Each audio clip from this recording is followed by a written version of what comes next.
Man. Today we getting into a great video, slavery and religion, how one pushes the other. A lot of times we just think about slavery. A lot of times we don't think of things like religion, but a lot of times what we believe in is the same jail cell or the thing that has us enslaved, right? Because one thing that they say in history, right, the greatest weapon that the oppressor has is the mind of the oppressed. And that is a quote from Steve Biko. That is a quote from Steve Biko, South African Steve Biko. All right. The greatest weapon that the oppressor has is the mind of the oppressed. So let's get into this video. Let's check it out.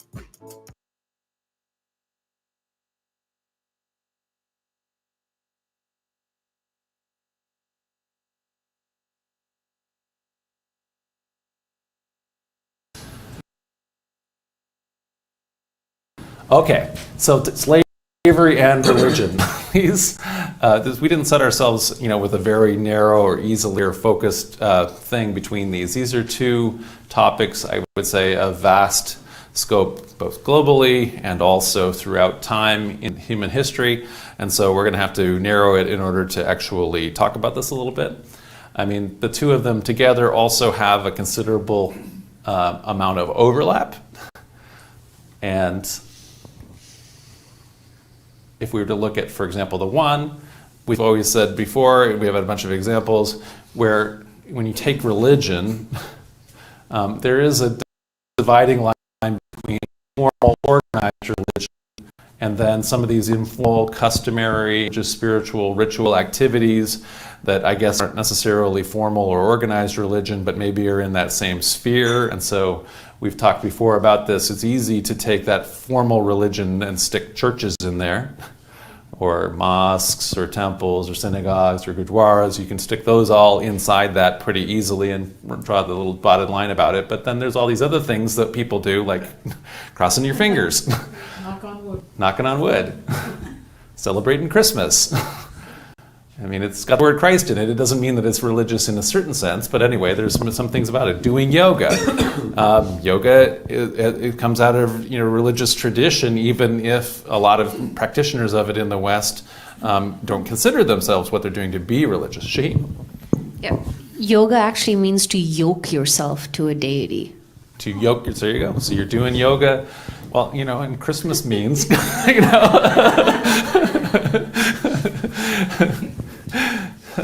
participating in a wedding ceremony, right? Ceremonial. All of these symbolic things that you do. Your dad leads the daughter down an aisle, holding, giving, her to the guy. There's a white dress. There's all these other kinds of things, flowers, in the Western tradition. Doing charity work. Going to a Raptors game. I mean, we've seen that in past when we've looked at the history of this, all sporting events, all athletic competition were originally religious festivals, right?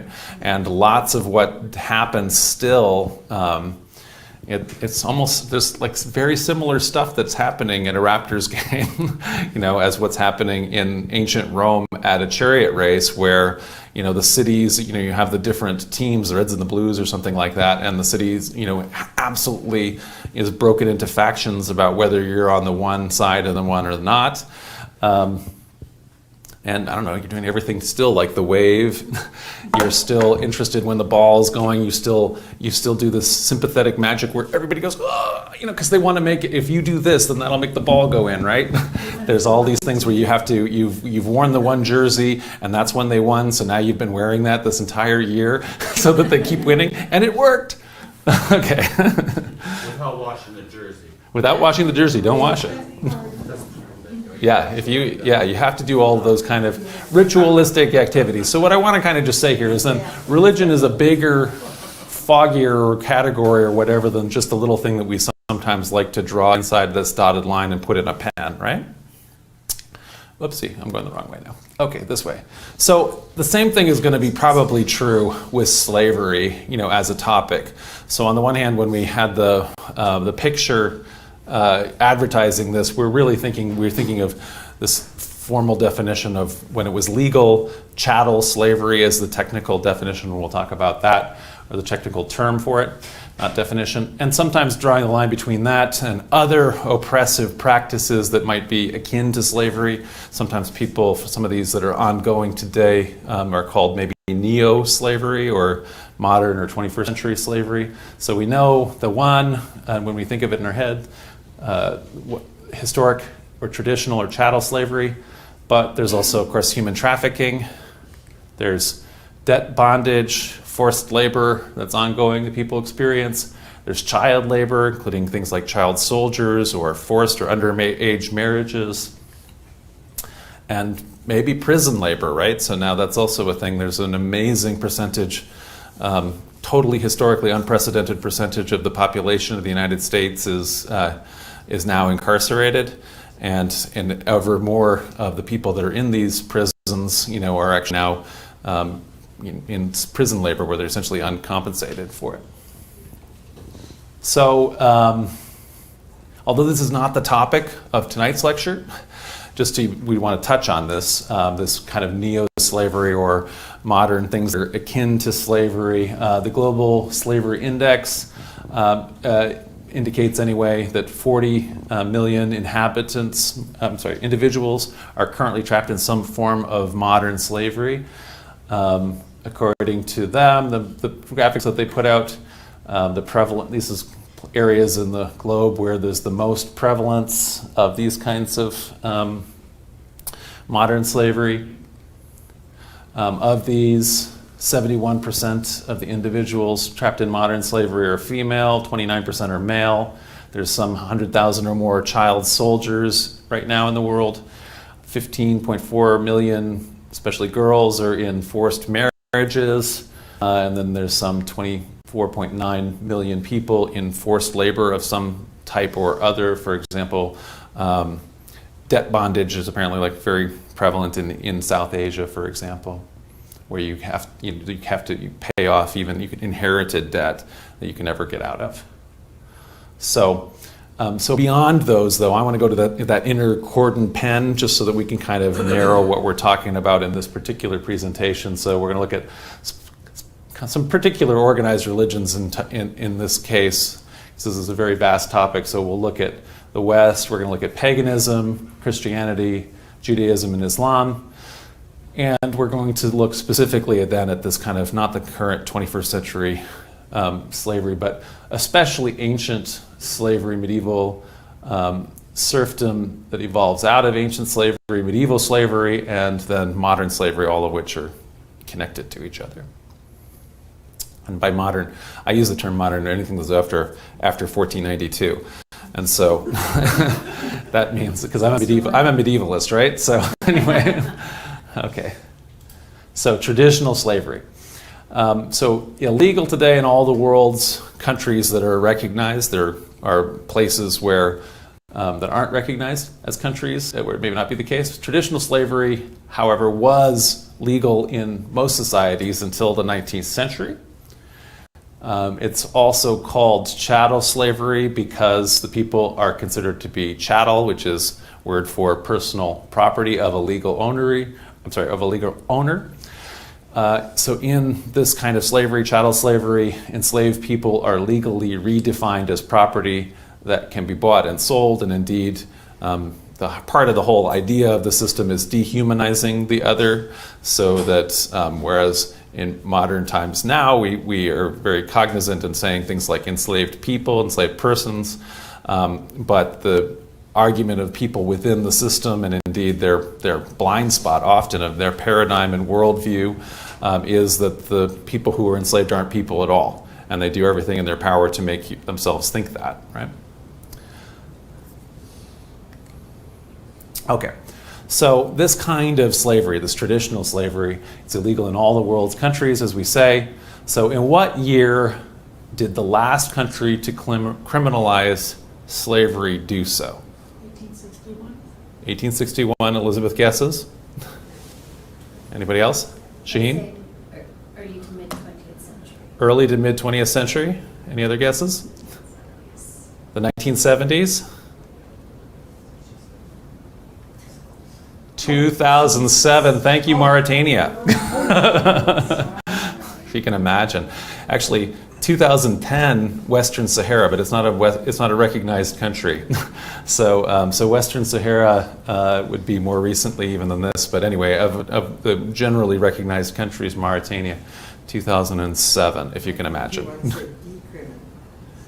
No, well, so criminalized for the people that are holding slaves. Those are the criminals in this case. So the slaves are not, people who've been enslaved are not criminals. It's people who are enslaving other people who are, are engaged in criminal activity globally now in every recognized country, right? I was thinking of Brazil.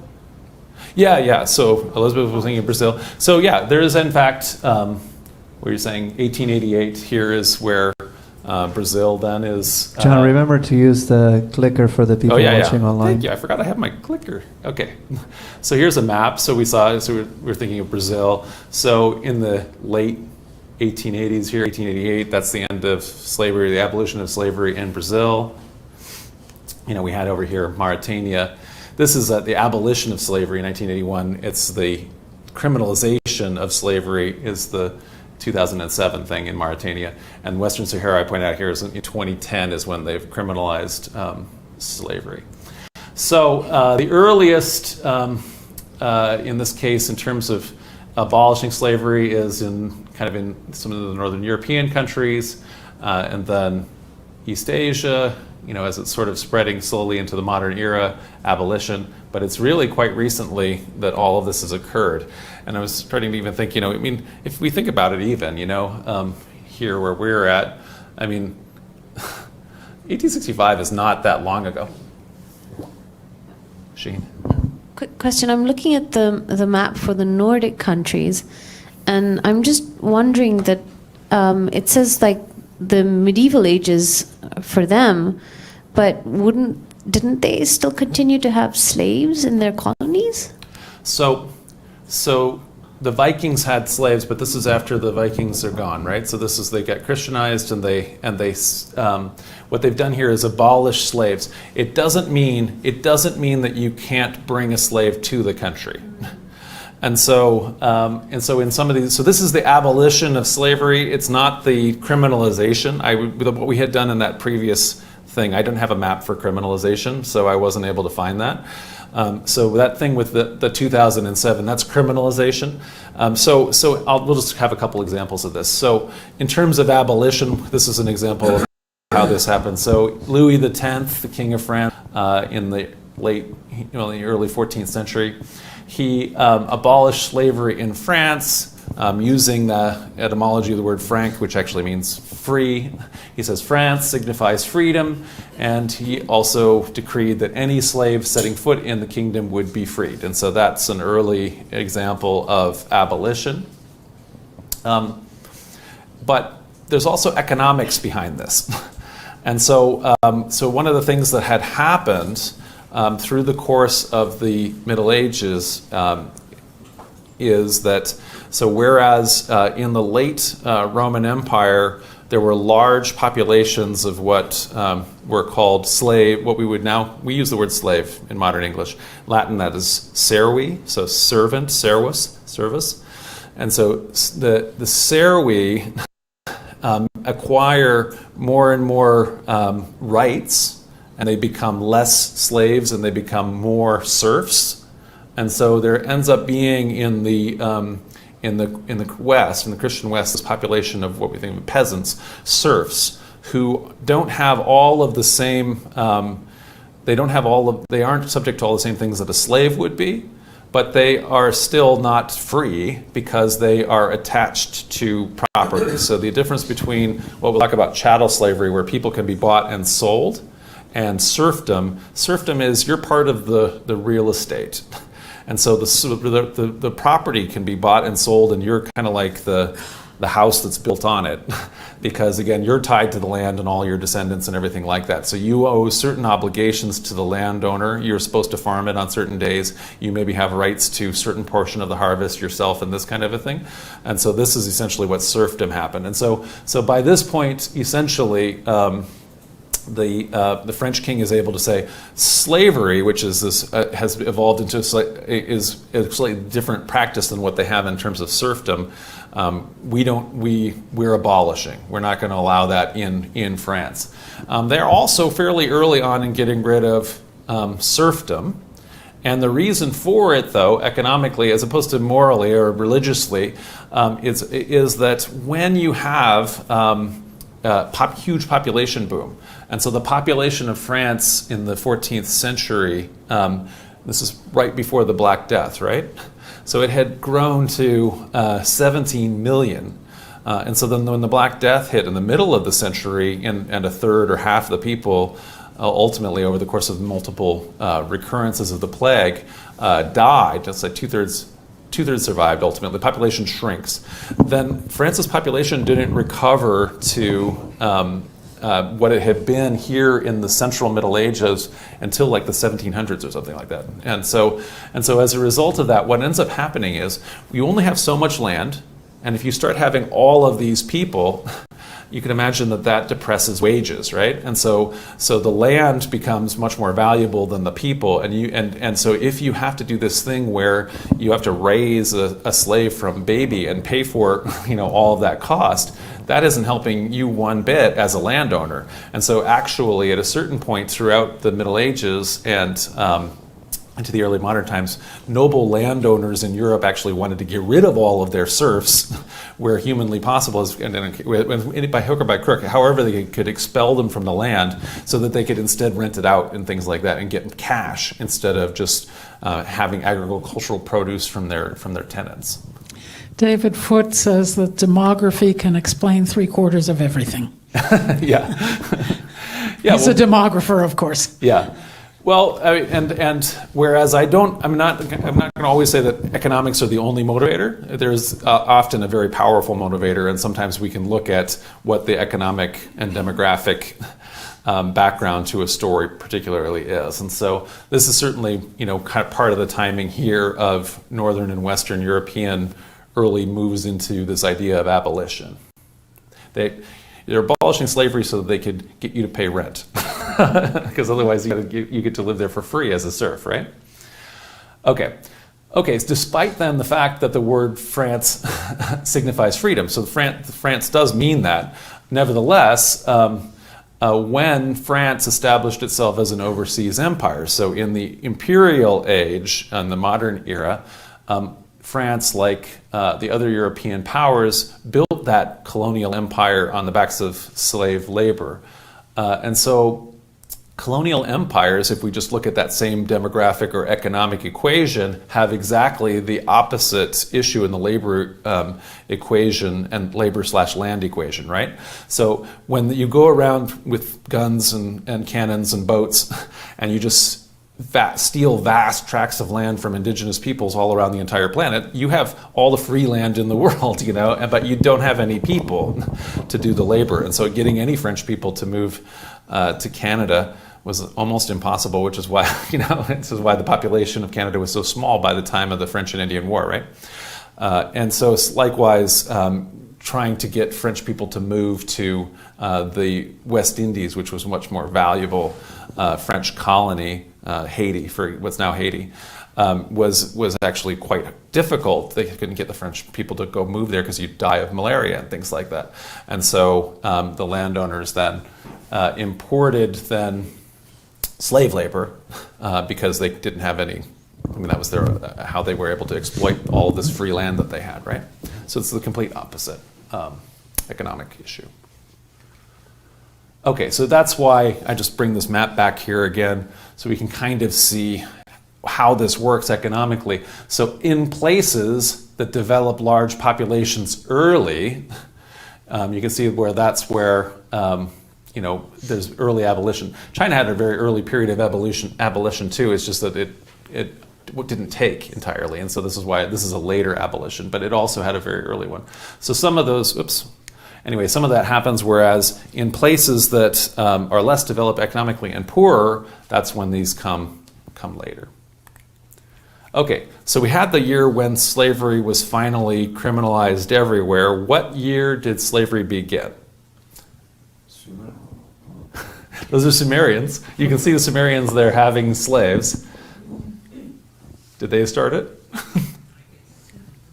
Well, everything starts in Sumeria in terms of history, but in fact, we have to say a big old question mark in terms of history, because slavery is a prehistoric institution. Slavery is well established in all historic ancient civilizations when they first become historic. So in other words, as soon as there begin to be written records anywhere, they already just kind of casually mention slavery as something that they just assume as a natural part of existence that they've had from time immemorial. They have no memory of it starting or any such thing. That's something that always was. So it's an inherited institution for historic civilizations. As we've looked at it through anthropology and other kinds of things, archaeology, looking at hunter-gatherer remains and things like that, although slavery does in some rare circumstances exist in hunter-gatherer societies, it generally isn't very pronounced or widespread in these, because you need to have, in order for slavery to be economically viable, you need to have both economic surplus. So hunter-gatherers are pretty much hunting and gathering mostly for themselves and having a pretty good time at it usually, comparatively. Whereas once you start in on agriculture, then you can, to get a lot more immediate, get a lot more surplus, and also you can concentrate population. And so where there's a big concentration of population, where there's surpluses, then they can have slavery. So with the invention and spread of agriculture in the Neolithic era, so this is again prehistoric times in the 7000s before the Common Era, slavery was already then widespread and therefore established when those societies become literate and start to give us records for the first time. And so I have here, for example, the Code of Hammurabi, so the ancient Babylonian law code from 1754 BCE. So it just includes, quite casually, mentions about slaves and slavery and things like that. There's not anything about, we just thought this thing up, some of these people are going to be slaves now, isn't this a great idea, or anything like that. Rather, it's something that they have, right? And they're just simply talking about it. And so and this is one of the very earliest complete texts we have of anything, certainly of things like a law code. Okay, so where do people get slaves? So all across the ancient world, but as we have recorded, for example, in the ancient Greeks, Homer, other pre-classical authors from the oral tradition in ancient Greece, they saw slavery as an inevitable consequence of war. So we have that phrase, to the victors go the spoils. So in this particular case, often when you're talking about a victor, you're not just plundering the people's property or taking over their land and their city, and now it's your land and city. You are often also taking the person. Shaheen. That looks like the rape of Cassandra. Is it Cassandra? It like could her. be. Yeah, it does look like it. It looks like she's holding onto a statue of Athena. Yeah, you're right. So yeah, it's Ajax the Lesser, and like you said, I think it's Cassandra. And so essentially, though, this is from Homer, right? Is the idea. So from the Iliad, this is a mythological scene, of this idea, though, that these ancient Greek heroes could take as booty captured Trojan women, who then are very clearly, they're not only slaves, but obviously sexual slaves. So that's one of the main components of slavery, going all the way back to when history begins, right? And so, she. There's evidence to suggest that chimpanzees do this as well. Oh, so chimpanzees are known to wage war. They will go into neighboring territories where other chimp groups are, and they will kill them. They will kill the males, and they will take the females. Okay. Yeah. So when we say, before, we're talking about an inherited institution. So there's a whole bunch of things that people do, that despite the fact that we in the modern and now postmodern era have inherited ideas like social contract theory from modern philosophers, which more or less come up with this idea that individual cavemen are inventing things by, sitting around, doing a brainstorming session. Well, let's invent slavery now. Actually, most of these things are things that they're doing before they have the capacity to think or talk about anything, right? And so these are, inherited from time immemorial. And so including this practice, right? But this practice is totally ingrained as far as the ancient Greeks are concerned in their heroic past, as it's described in Homer, in the Iliad and the Odyssey. And this was continued to be contemporary practice for the ancient Greeks when they enter the historic times. And so one of the things that could happen is they had all these different city-states, and one of the things that could happen is that your city-state could go to war with another city-state, and if it wins, potentially enslave the entire population. And so a very famous example of that is essentially in the prehistory, Sparta going to war, with its neighboring city and reducing them all to the status of being helots, which is not the same ultimately. I didn't put this in a slide because it's actually a little complicated. So a helot, although is a kind of slave, it's actually also kind of a serf. And so as opposed to being a chattel slavery where helots can't be sold, they're part of the land that the Spartans control through their kind of unique system. But essentially it would also be possible the citizens of Thebes, which is another one of the Greek city-states, also got conquered at one point, and then they all got subjected to be slavery, subjected to become enslaved, although they were liberated, and that was considered to be a big boon by the person who liberated them. So anyway, so that whole thing, you could lose the whole city, the whole game. Otherwise, it would happen is that you simply would go to war. So Athens had this disastrous expedition to Sicily. It's one of the major failures of the Athenian democracy. When they lost, the Sicilians took all of the Athenian troops that they captured or surrendered and sold them all into slavery. And so that's just how slavery would happen. So as the pre-Socratic philosopher Heraclitus says when he's talking about it, war is the father of all, the king of all. He turns some people into slaves and he sets others free, right? So some people through revolt or revolution get away in terms of war from slavery, but a lot of others get enslaved in antiquity. So what are the kind of conditions of slavery in antiquity? Throughout everywhere in the ancient world, just as everybody was mostly engaged in agriculture. We are so removed from it now in our own world and time, we don't think about it, but a huge proportion of the entire population was engaged in agriculture, and indeed that's where most of the slaves would be too. But beyond doing agricultural work, which was the kind of work that everybody was doing, slaves were also singled out for particularly horrific professions that included things like being down in the mines, which you don't have a very long lifespan, generally speaking, if you're a mine worker, and also being subject to brothels, especially really bad brothels. So anyway, so those would tend to often be quite brutal conditions. By contrast with though there was also, at the other end of the spectrum of still the condition of being a chattel slave, there would be slaves that had highly skilled trades. So there'd be everything from craftsmen to even bankers, to like domestic servants. They might live in actually relatively better conditions than, let's say, the poorest landless peasants. So one of the things that happens in societies when there's massive power and wealth inequality, the people that are controlling the wealth, having access to them means that you also have access to like a lot more power, let's say, than if you're just in the big masses of people that don't have any power, right?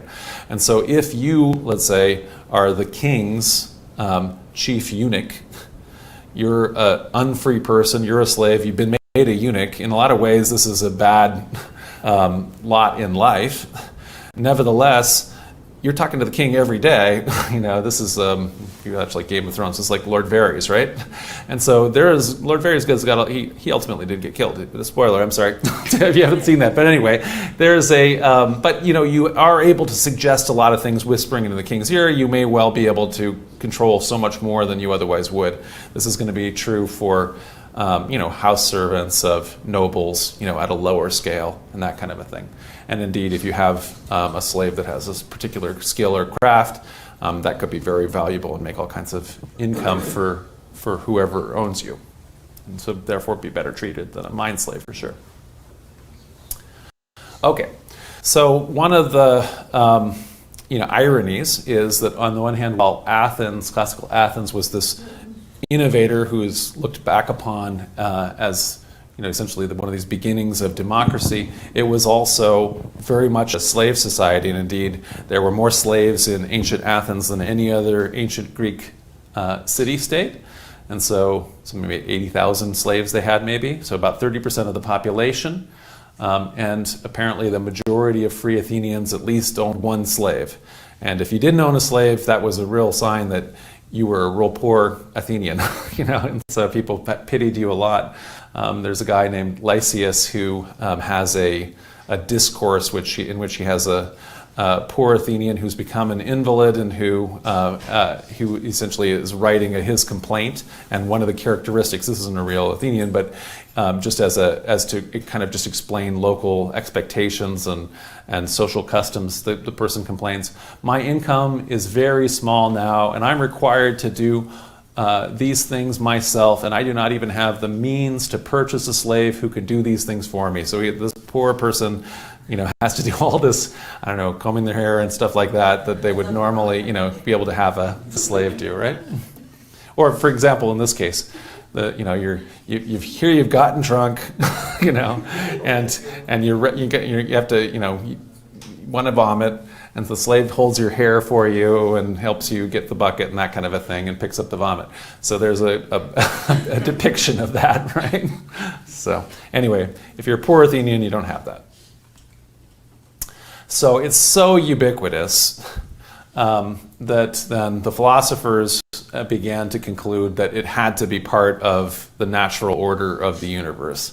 So in the politics, there are several developments up to this date, but Aristotle tends to put the big golden stamp on it here with writing in the Politics. He that can foresee with his mind is naturally ruler and naturally master, and he that can do these things with his body is subject and naturally a slave. And so he essentially creates a theory of natural slavery where essentially the thinker is like the philosopher kings. These guys obviously should be the natural masters, and if you're just essentially a physical laborer, you have a natural condition of being a slave as far as Aristotle is concerned. And as he goes on, he argues that if you are then someone who is naturally a slave, you might be able to comprehend reason. So someone can tell you something you may be able to understand, unlike a dumb animal. Nevertheless, he says that natural slave has not got the deliberative part at all. So you can't be thinking of the ideas. You can maybe only be receptive of them. And so this is again part of the whole Greek idea and Roman too, ancient idea especially of active and passive. And we'll talk about this in 2 weeks when we talk about Greek ideas and Roman ideas about homosexuality, but it also ultimately ends up figuring into a whole bunch of things. That's the undergirding for patriarchy. So one of the issues is that throughout all of this, and as I'm doing this entire lecture, as I was doing it, all the reading for it, one of the other bits of overlap that we aren't getting to is the condition of women and the status of women often is also sort of intimately connected with this power structure. Women are, as we see right now in terms of modern times, of all of the 40 million people enslaved, they were 70-some%. And likewise, even women constitute a large percentage of the slave population in antiquity. And women who weren't slaves, nevertheless, were subject to lots of the same sorts of controls that slaves are in highly hierarchical societies that are undergirded by these kind of ideas, right? Okay. So that's the background of slavery. Let's talk about slavery and religion.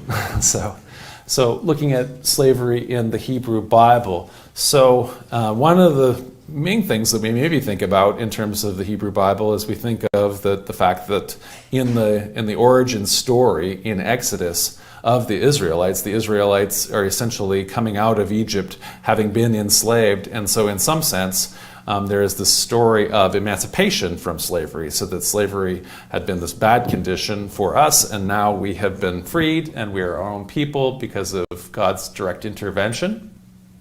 Nevertheless, although that is a central narrative of Exodus, the Hebrew Bible does not actually condemn or forbid slavery in more general terms.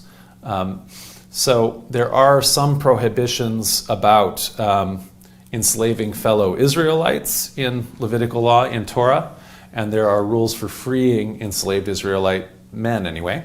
Especially, the biblical law treats slavery in ways that are actually very, very similar to other ancient law codes.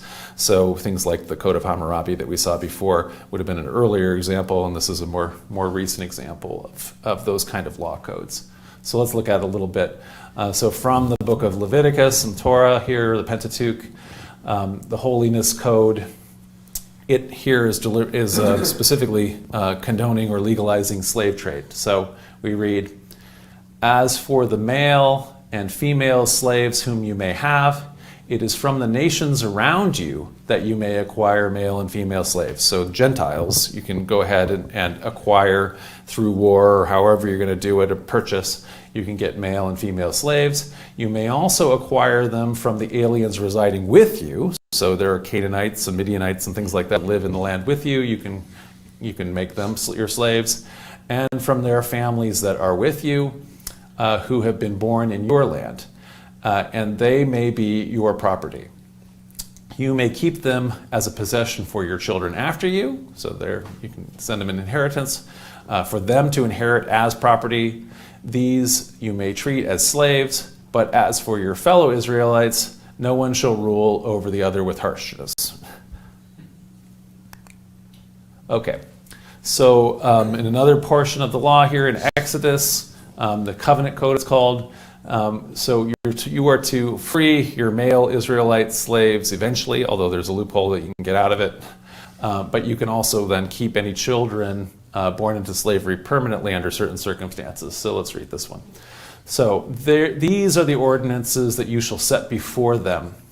When you buy a male Hebrew slave, so if you buy an Israelite who's already a slave, who's a male, he shall serve you 6 years, but in the 7th year he shall go out a free person without debt. So essentially, you're not supposed to keep Israelite slave males as slaves but you get to keep them for 6 years, right? So if he comes in single, so if he's unmarried, he shall go out single. If he comes in married, then his wife shall go out with him. If his master gives him a wife, when he comes in, so he came in single and you gave him a wife, if you're the master, and she bears him sons or daughters, the wife and her children shall be her master's, and he shall go out alone. So those kids are slaves, as property inherited according to Levitical law or Exodus law, covenant code. Okay, goes on to say, here's the way in which if you want to sell your Israelite daughter into slavery. So when a man sells his daughter as a slave, she shall not go out as the male slaves do, but if she does not please her master, who designated her for himself, then he shall let her be redeemed. He shall have no right to sell her to a foreign people, since he has dealt unfairly with her. If he designates her for his son, he shall deal with her as a daughter. You can see what this kind of slavery is being used for, right? So this is concubinage, right? So sexual slavery. So if the man who buys her is using her as his own concubine, this is what happens. But if he designates her as a son, that's a different circumstance. So So if he takes another wife to himself, he shall not diminish the food, clothing, or marital rights of the first wife. And if he does not do these things for her, she shall go out without debt, without payment of money. Right? So we can see there's a bunch of different ways for which, this was this thing I was thinking about in terms of this crossover between slavery and just being a woman in antiquity and the Middle Ages. The custom of marriage, although we have this idea of marriage as being founded on love and all these kind of things, in so many cases it's actually founded on property rights and patriarchy controlling bloodlines, and all through the Middle Ages. So the Burgundian law, for example, specifies that when you're buying a wife, you give the money to the dad, and the payment number one on the wedding day, and then on the next morning, then you pay the residue, the rest that you owe, because the Burgundian law here is specifying as you're buying a wife that she has to be a virgin, and so that's when the payment you tell on the next day, right? And so that's all the way through the Middle Ages, anyway. So that's marriage. Okay. This though, even though this is maybe appalling to read this out of the Bible, this is actually quite though similar to all of the ancient neighbors. So the earliest parts of the Hebrew Bible, the stuff we're reading right here, is written during the first temple period of ancient Judaism, so the 6th and 5th centuries before the Common Era. It's the Iron Age kingdom of Judah prior to the destruction of Jerusalem and the destruction of Solomon's temple. So Judah, at this time, Iron Age Judah, like all of its contemporary neighbors, practiced slavery, and as appalling as these verses seem today, the biblical law treats the institution in ways that are very similar to all contemporary ancient legal codes. So it's not especially bad. It's bad, but same bad. Okay, so fast forwarding a little bit, what does Jesus have to say? So Jesus is a Jew of the Second Temple period, so some 500, 600 years later. Now, at this point, Judea is a province in the Roman Empire, or a client kingdom in certain parts of his life. Jesus announced in what he was talking about a heavenly kingdom where the last would be first and the first would be last, teaching things like, whoever wishes to be great among you must be your servant, and whoever wishes to be first among you must be your slave. Just as the Son of Man, which is to say he himself, Jesus, came not to be served, but to serve, and to give his life as a ransom for many. So that's at least words attributed to Jesus that are found in the canonical Gospel of Matthew. So the idea, anyway, of the kingdom in this particular idea is that everybody's to be slaves, or that the slaves, anyway, are to come first in the kingdom of heaven, right? So Jesus also tells numerous parables about slaves. For example, this painting from the Renaissance is a depiction of Jesus. A Roman centurion has come to Jesus and asked to have his slave boy be healed. And so the healing occurs at a distance. Jesus doesn't actually go to the household or anything like that. But the interesting thing that happens here is that the Roman custom here of a centurion or whatever having a slave boy, is really, also a indication of a sexual relationship that Jesus doesn't do anything like in saying, you must now free that boy, or you shouldn't be doing this like that. Just free it's just part of the background information here as the slave boy is freed. So Jesus uses this a relationship that exists ubiquitously in the background of Roman society, of master and slaves, as an analogy for the relationship between God and humans. And so Christians then are envisioning themselves as slaves in these analogies, slaves to God, in this heavenly kingdom, a just kingdom, as opposed to the Roman kingdom, Roman Empire. Jesus himself promoted things like debt forgiveness. So there is for example, the Lord's Prayer, forgive us our debts as we forgive those who are indebted to us.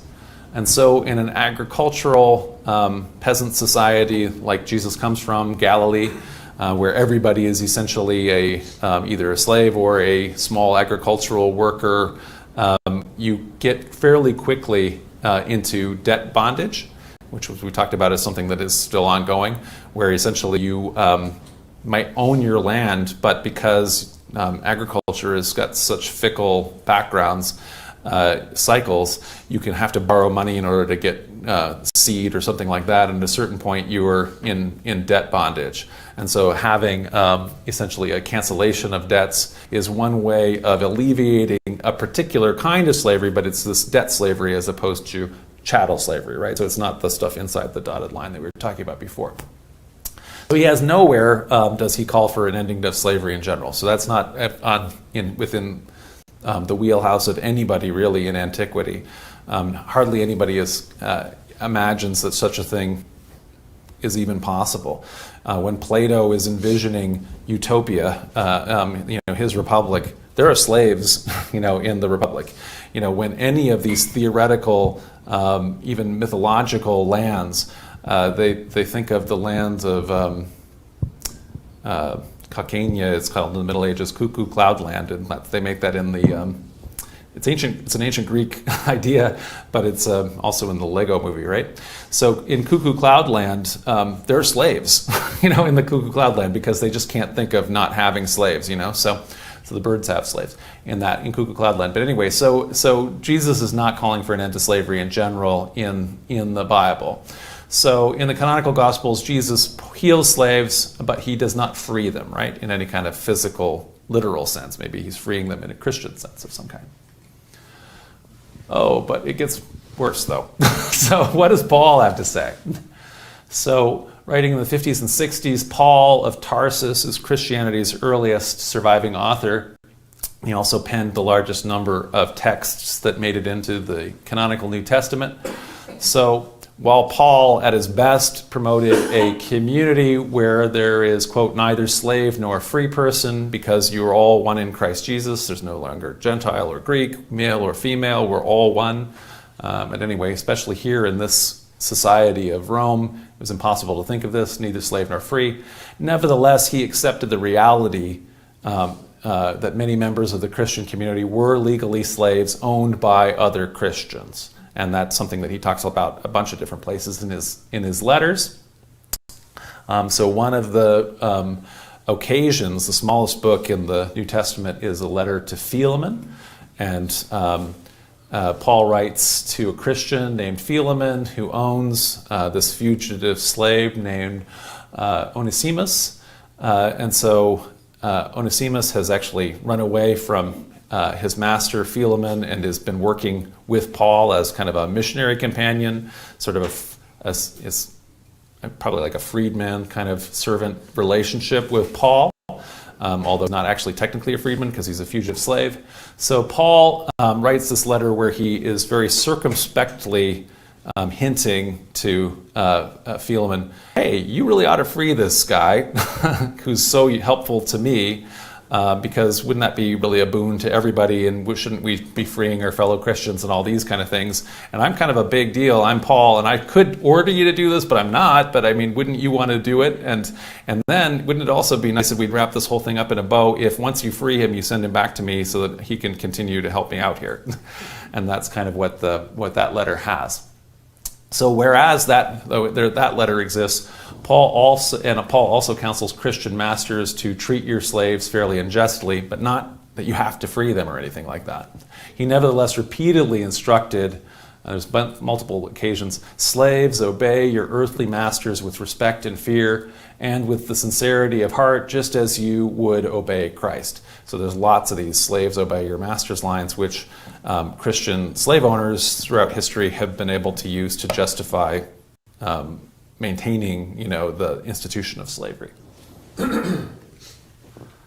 Okay, so let's just switching over to pre-Islamic Arabia. Again, like everywhere else, so pre-Islamic Arabia is now the late antiquity, the early Middle Ages. Also, like all the rest of the ancient and medieval worlds, slavery is part of the society, right?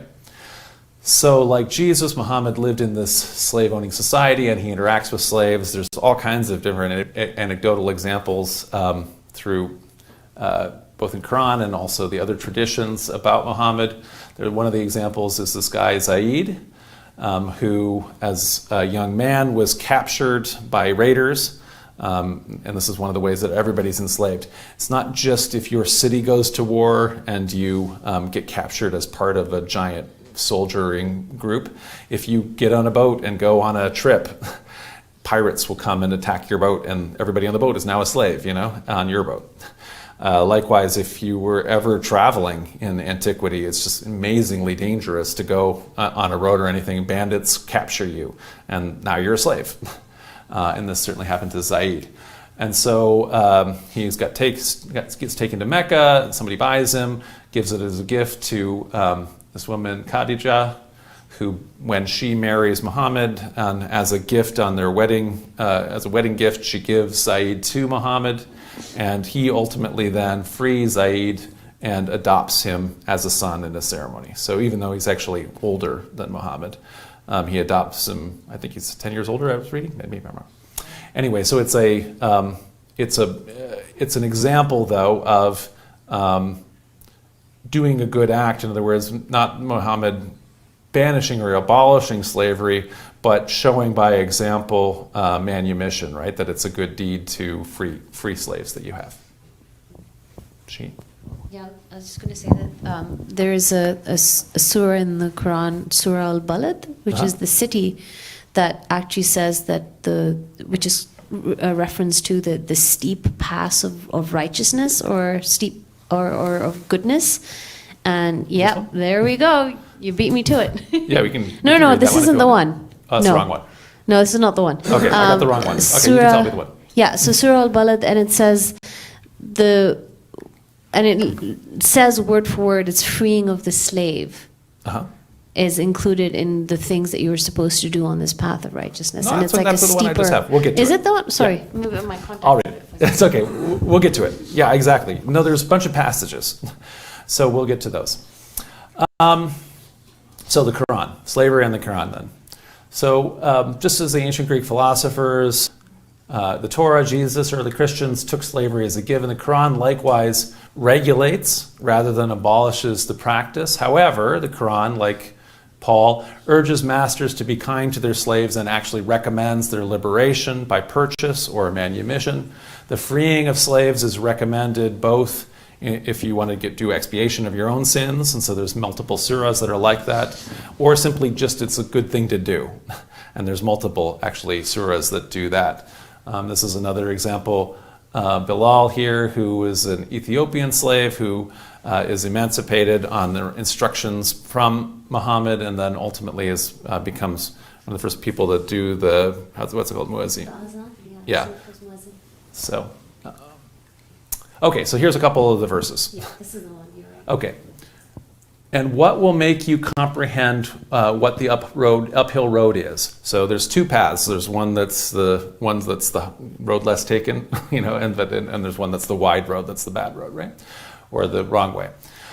So what's the uphill road? It is setting free of a slave. So if you're doing all of these benevolent things, and the first one on the list here is setting free a slave, giving food, giving the giving of food in a day of hunger to an orphan, having relationship, or to the poor man lying in the dust, then he is of those who believe and charge one another to show patience and charge one another to show compassion.